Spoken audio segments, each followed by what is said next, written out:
Conversations about money are never easy, especially for Black gay men, but we're here to talk about it right now. Here to share some of his expertise about personal finance is someone with a PhD in behavior sciences and also is the founder of the Finance Rainbow, Ade Ogunbajo. Ade, how are you? Thank you so much for having me. How are you doing? Really good. So let's get right into it. Of course, we know money is never easy to talk about for many people. Why is money a hard conversation for so many of us to have?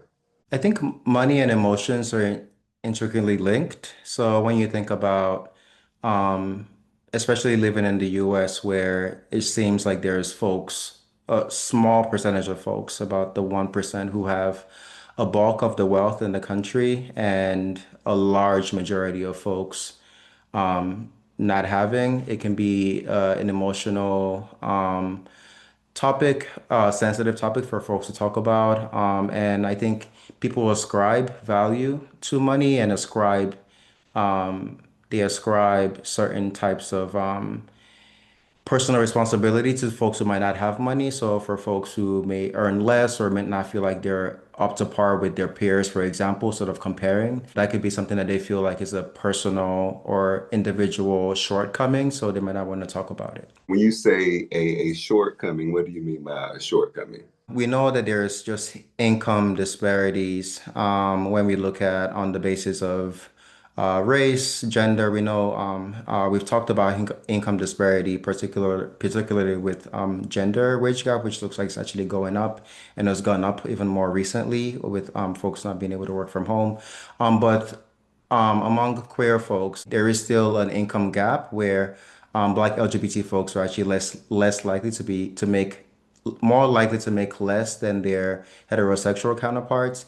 And when we look at our trans brothers and sisters specifically, they're also likely to make even less than lesbian, gay, and bisexual folks. So those shortcomings, which usually has less to do with individual and more to do with the structure, usually makes folks uncomfortable around talking about money, who's making what, and for some people actually uh, going the other side to try to sort of show that they have, even if they might not have. So, feeling like they have to sort of overcompensate for lack of not actually having it. It sounds like you're saying that a lot of financial issues do contribute to a lot of the self-worth issues that some Black queer people have. Definitely, especially when we live in a capitalist society where money talks, money is power, money allows you to be able to pretty much self-actualize, and a lot of things are dependent on money, unfortunately so, but it is a reality of things.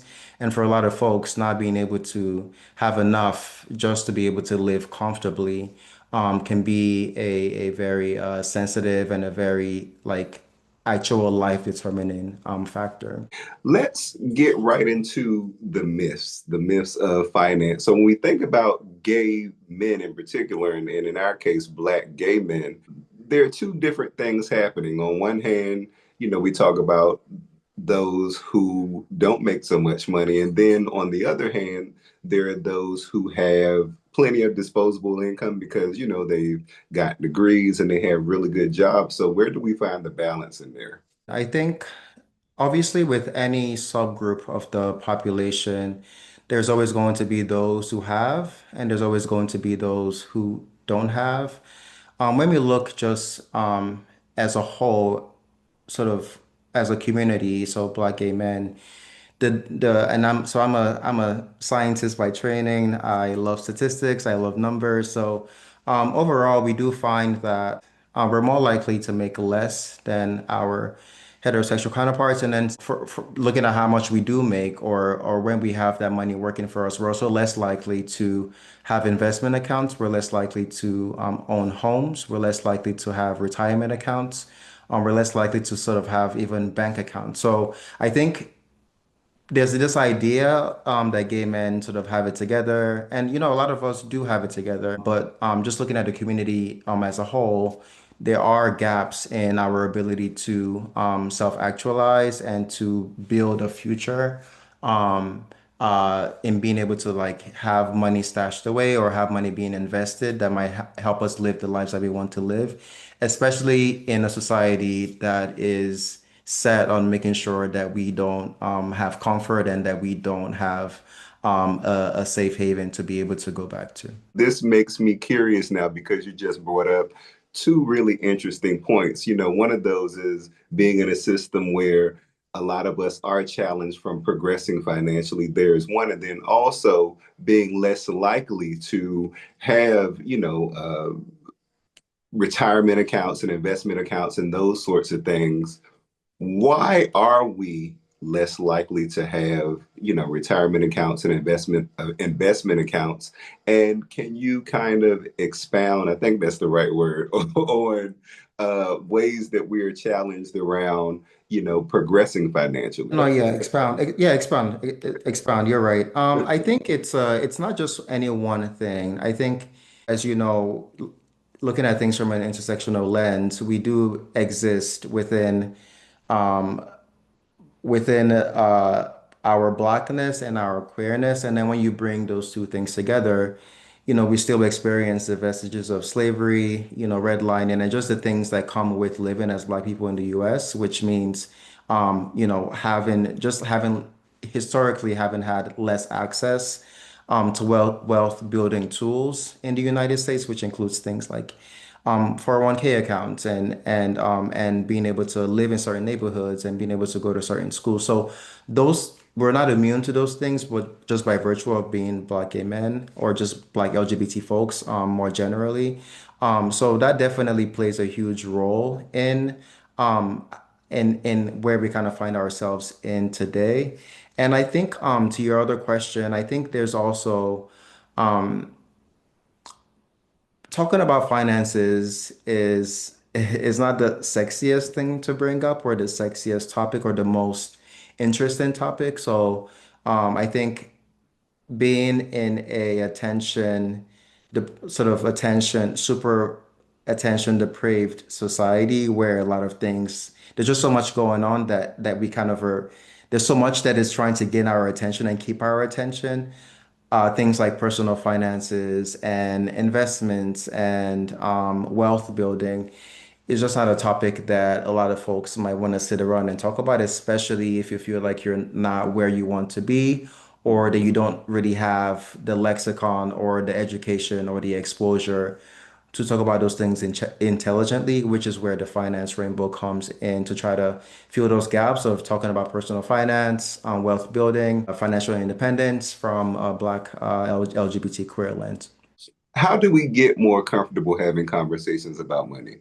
It's just having it. I think I think it's recognizing that we're all going to get older. As we get older, we have to start thinking about planning, right? Planning for what the future is going to look like, for caretaking and wills and trusts, and to be able to have comfort and not have to work and sort of be on the rat race for our entire lives. Just knowing the importance of we're all going to get old, or we hope that we get old, and we hope that we're comfortable in our old age. I think sort of necessitates the need to have those conversations. And I will say, personal finance is one of those things where it's very simple. It's like if you follow like very simple, and in 2025, things that you can easily automate, where you can sort of set it and forget it. It's something where you can, knowing the basics of, what financing looks like, what personal finance is, and you being able to sort of put little things in place and just sort of set it in and forgetting it can actually allow you to focus on other things that you would rather spend other time doing versus thinking about, do I have enough in my 401k or do I have enough in my Roth IRA or things like that. So I think to your question is just knowing that it's important to talk about and equipping yourself with the knowledge and the education about what you need to do and implemented it and going back to your regularly scheduled life. Before we progress in this conversation, I'm curious to know your thoughts on something that many Black men, and in this case, again, Black queer, Black gay, bisexual men, when we talk about self-worth, a lot of people don't feel like they are worthy of building wealth, which is a very important component of being able to grow financially. So when it comes to growing a mindset around, becoming wealthy, how would you encourage people to first develop a mindset to embrace the idea of wealth? Glad you brought that up because so I'm a trained behavioral scientist, and what that means is I study human behavior in order to understand how to change behavior and understand sort of the theories and all the things behind why people do what they do. And to your point, understanding that someone doesn't really see themselves as being worthy of money, love, comfort, all the different things. That's sort of a that's already sort of a barrier that, will take a lot of sort of gaining self-confidence, self-worth, understanding that, you are worthy and try to, I guess, kind of do the work of trying to get to a better place. That sort of takes preeminence over any sort of telling someone, oh, save 10% of your paycheck every month, or, make sure you're looking at trying to get a home when they're not even feeling like they're worthy of continuing on to another day. So I think I'm a big advocate of therapy. I'm a big advocate of just having like circles in your life that are actually kind of uplifting and also serve as positive examples of things that you want to be around and people that might uplift you, because it's almost impossible to have those support systems and not really want more for yourself or want to sort of see how you can better yourself or try to enrich yourself, as which then enriches those around you, including friends, family, chosen family, etc. Let's get into becoming financially healthy. So when we talk about this conversation around building wealth or financial comfort, independence, what is the first important thing that we should know about gaining financial freedom? The first thing is the why. So, kind of to your previous question, it's it's a rat race, right? So we go to work, we to earn a paycheck to be able to sort of maintain whatever lifestyles we set for ourselves, right? Just speaking from my own personal experience, I I desire comfort and freedom and wanting to so my why is wanting to choose what I spend my time doing. Mhm. And so that's my why. And so once I have that why figured out, then it's the what do I have to do to be able to achieve that why. So if the goal is to be able to have 100% control on what I spend my time or how I spend my time and not wanting to work. So for me personally, not wanting to work beyond a certain age, then I have to sort of then backtrack to say, okay, well, what do I need to do right now to make that a reality? So I would say to your question, the first thing is figuring out your why, and then putting a plan of action together to be able to work towards that. And sometimes that might fall short, but at least having a plan is better than not doing anything at all and sort of hoping that things work out. Let's speak to the folks who want to create a plan but don't know where to start. How would you encourage them to start building a plan? Would you encourage them to put $20 aside, or what would you encourage them to do? Or what type of accounts would you encourage them to start looking into to build wealth and financial security? So I would say once you've identified that why, I think the next thing is trying to say, okay, well, um, how what is my doing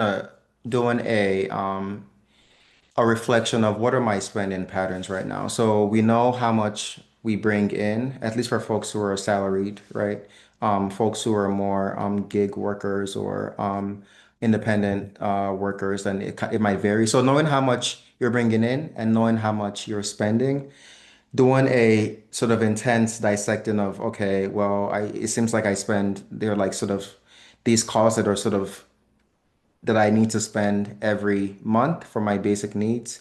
These are things that I spend towards things that I like to do. So maybe going out to eat, sort of discretionary things. And then these are things that these are costs that I spend for things that I don't necessarily like need to do, but I still spend on. So doing a comprehensive dissection of what you're really spending, doing that will allow you to sort of see, okay, well, It looks like in the last month I spent $200 on going out and like, okay, well, maybe I might want to cut back on that, or maybe I might maybe divert some of those funds towards my investment or towards other things. So I think so the first step would be sort of doing an in-depth analysis of what you're currently spending on. You can do it on the last month, the last 2 months, whatever makes the most sense for you. And I think the next step would then be understanding what you have at your disposal. So for folks who are salaried, usually they might have a 401(k), which is an employer-sponsored retirement plan, which takes money directly from your paycheck before you even see it into a retirement account.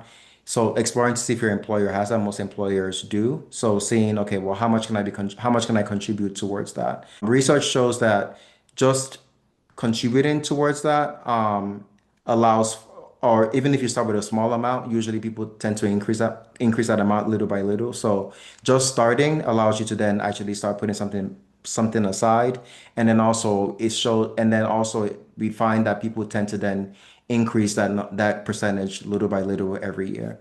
The other thing is also individual retirement accounts. So there's IRAs, which are individual retirement accounts. So there's a Roth IRA, there's traditional IRA.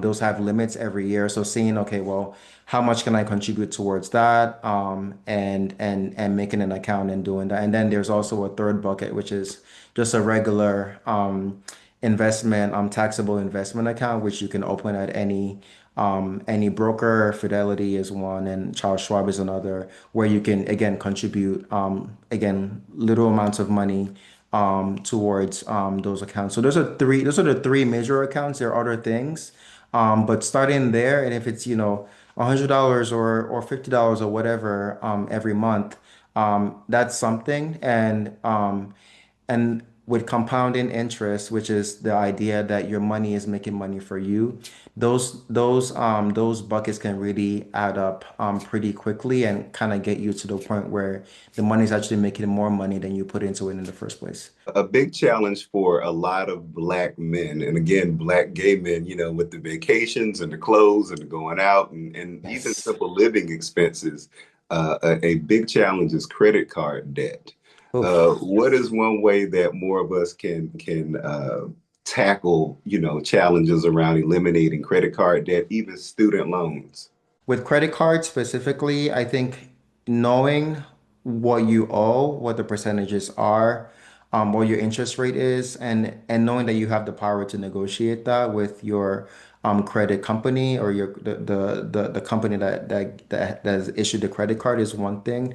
I think for those who might be behind on payments, you can actually consolidate your if you have multiple credit cards, you can consolidate or negotiate a lower rate through various different programs. So if you look up credit card consolidation, you can actually negotiate a base rate where you don't owe any more, but you don't owe any more than you currently do, but your actual interest rate is lower, where then you can kind of do one payment every month that then gets distributed towards a different credit card. So you're actually paying less because your interest rate is now lower, and then you're actually being more efficient about paying a specific amount every month, which sometimes trying to keep track of like, okay, I owe 1,000 here and 5,000 here and 7,000 here, like it can get kind of like really complicated. So trying to understand if you have options for consolidation of different credit cards and exploring what that might look like for you can definitely save you a lot of money. And it's something that I've actually helped someone with recently.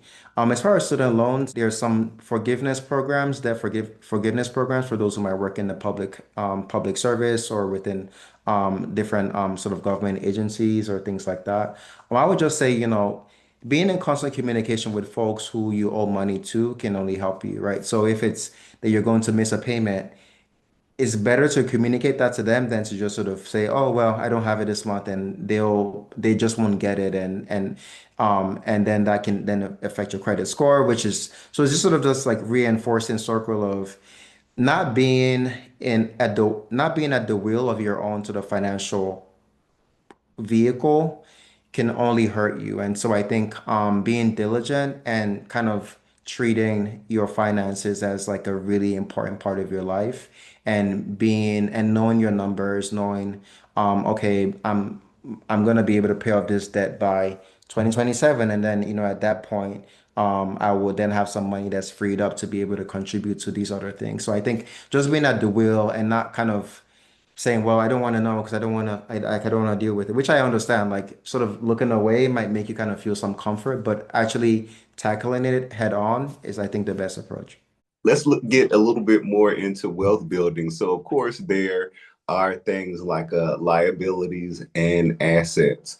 Could you explain a little bit about liabilities and assets, and also for, people who want to acquire assets that appreciate in value? What would your recommendations about that be? So liabilities are things that you owe, assets are things that you own. And so net worth is when you take what you own. So let's say you own a property, for example.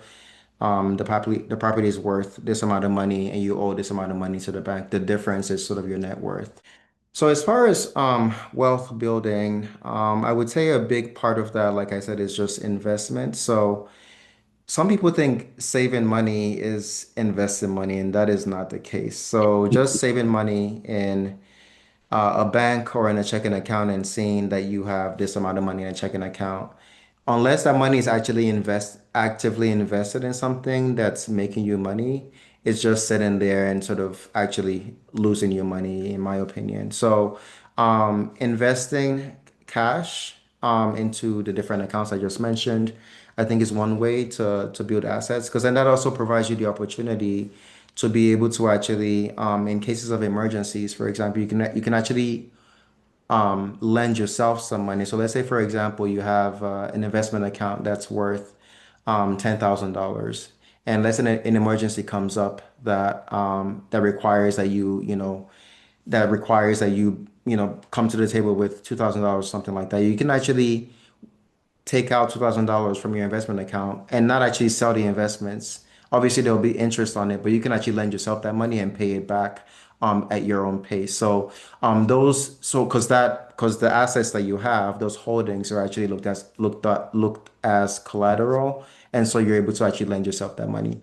Real estate is another big one. So for folks that might mean buying a property or buying a house for their primary residence, where you are able to own a property, pay off pay the mortgage every month, but then actually have that as an asset. And I think for most people, their primary residence is actually the most expensive thing they will ever own. I also know that property ownership is something that's really high bar of entry for a lot of people, just knowing that home prices have gone up drastically in the last few years.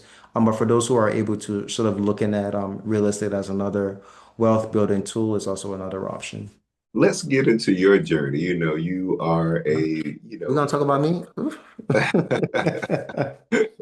you're a black gay man with an interest in, finance and wealth building. What has been your experience around, becoming financially healthy? I'm just a super inquisitive person. And so I actually started thinking about all of this around 2019, 2020. So I graduated from grad school in 2020, actually May, yeah, May of 2020. And that was right in the middle of the pandemic. And so I was sort of thinking about like, okay, there's this sort of existential crisis happening in the world. My background is also in public health, so it was just a lot happening.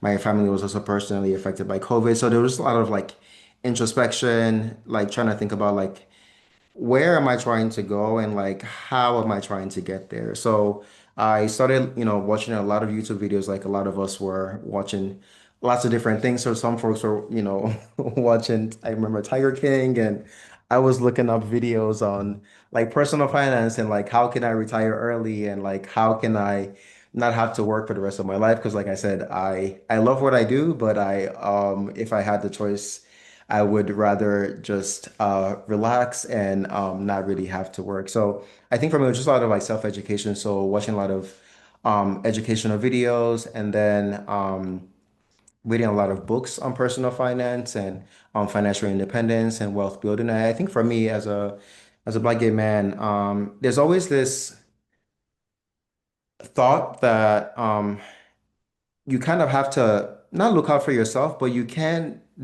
you can hope and pray that like you'll have someone to take care of you as you get older, especially if you're, for those who might not be partnered, like that you will have sort of that like safety net of like family members, friends, etc., that will be there for you. And research also shows that LGBT folks are less likely to have caretakers or people to take care of them as they get older. So I think for me, I just wanted to make sure that I was set and that I had something that I could at least depend on as I got, as I got older. And I think I just started watching a lot of things and was like, oh, actually, I didn't know about this IRA thing. I'm also an immigrant, so I've been in the U.S. for quite some time, but I didn't grow up learning about all these different things. So I think for me, it was a lot of self-education, and then actually implementing a lot of those things. And then once I got like my first big boy job, I was able to sort of then deploy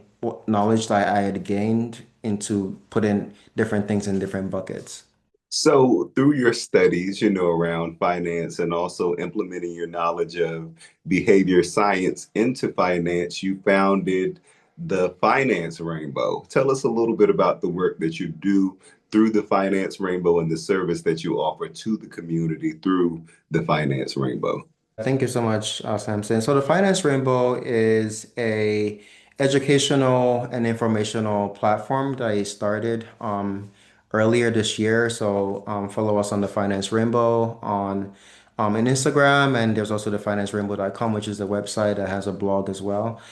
Like I was mentioning to you before we got on the call, watching a lot of the content I just mentioned around personal financing, there wasn't really a lot of representation within that sort of carried like a Black LGBT lens. And so I ultimately feel like the messenger is really important, especially being able to sort of see yourself resonate with someone who's telling you about these different things. And to be honest, it was a lot of folks who didn't look like me. The information was really impactful, but I think for me, I wondered what their audience or who was watching this content and imagined that a lot of those folks did not look like me and act like me. And so I decided, well, there's a niche. I feel like being able to sort of like disseminate this information to my community was a calling, and so I established a finance rainbow, like I said earlier this year. So it's a lot of educational content around personal financing, financial independence, wealth building, and like I said earlier, thank you so much, Samson, for having me on this platform just to provide information and sort of like switch on that bulb for people around thinking about their personal finances and how they can sort of get to a place where they feel like they have a safety net, in case things happen, or that they just are able to live the lives that they want to live within a society and a system that is not really meant for them or not built for them. Last question. Yeah. Economic empowerment, economic security, why are these things so important specifically for the Black gay community, and uh, how do they help to empower us, and how do they give us power, politically, socially, and why is that important? Oof, that's a big question. Um, that's a deep question. I think for so long we've been intentionally excluded from being able to live out our desires and destiny and self-actualize. And a big part of that has been economic disenfranchisement at the individual level, community level, and just at a structural level. And I think economics can help close that gap in what we see in the Black community and the Black LGBT community. Obviously, it's not all about money, but money is a pretty big part about all of this. And we know that money, money speaks and money moves and money makes things happen. I don't think the goal should be trying to accrue as much wealth as possible. That's not my philosophy. The goal should be making sure that you making sure that folks have the things that they need in order to actually live and and not just survive, because those are two very different things. So I think um, economic empowerment and empowering people with the information and the means to be able to actually take steps to ensure that they have some independence and that they have something to fall back on, I think will only help us rise as a community, and hopefully we get to a point where you know, we have a system that allows for everyone to be able to sort of benefit, and we have better social protection systems and services. But until we get there, I feel like having the means allows us to do for others. So I think that's what I would say is for the longest we've been excluded, and I think we need to be able to also participate and be able to then do for our communities because we know that once we have, we also do for others. So.